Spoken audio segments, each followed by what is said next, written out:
एक समय की बात है। एक बूढ़ा व्यक्ति अपने बेटे के साथ रहता था। वो अपने बेटे की आदतों से बहुत परेशान था। उसका बेटा पूरे दिन कुछ नहीं करता, सिर्फ अपने दोस्तों के साथ घूमने के। वो अपना समय खराब करता था। उस पिता को अपने बेटे की बहुत चिंता होती। एक दिन उस पिता ने अपने बेटे से कहा, जाओ बेटा, अलमारी में एक घड़ी रखी है, उसे लेके आओ।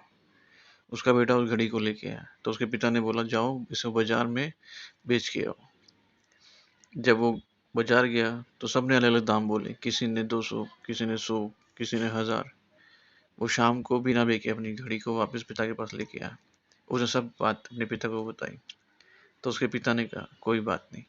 अगली सुबह उसके पिता ने कहा कि जाओ बेटा, इस घड़ी के समय को बेच के आओ।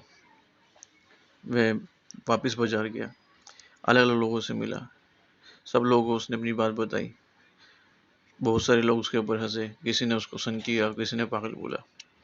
वो घूमते घूमते एक बड़े बुजुर्ग के पास गया। पहले तो बड़े बुजुर्ग उससे बहुत हंसे और बाद में बोला कि बेटा, जिस समय को तुम बेचने की बात करते हो, ये अनमोल है। इसको कोई इंसान अपनी पूरी जिंदगी की दौलत दे के भी खरीद नहीं सकता। किसी का भी बीता हुआ समय वापस लाया नहीं जा सकता। इसलिए समय का हमेशा सदुपयोग करो। अमीर हो और गरीब हो, सबके पास 24 घंटे होते हैं। अब हम पे डिपेंड करता है कि हम अपने समय को व्यर्थ करना चाहते हैं या उसका बेनिफिट उठाना चाहते हैं। ये सब हमारे ऊपर डिपेंड करता है। उस दिन से उस बच्चे के मन में एक चीज़ घर कर गई कि समय बहुत मूल्यवान है। इसको व्यर्थ करना अपनी ज़िंदगी खराब करने वाली बात है। वो अपने पिता के पास गया और उनके उसके बाद से उसके पिता और उसकी दोनों की ज़िंदगी चेंज हो गई।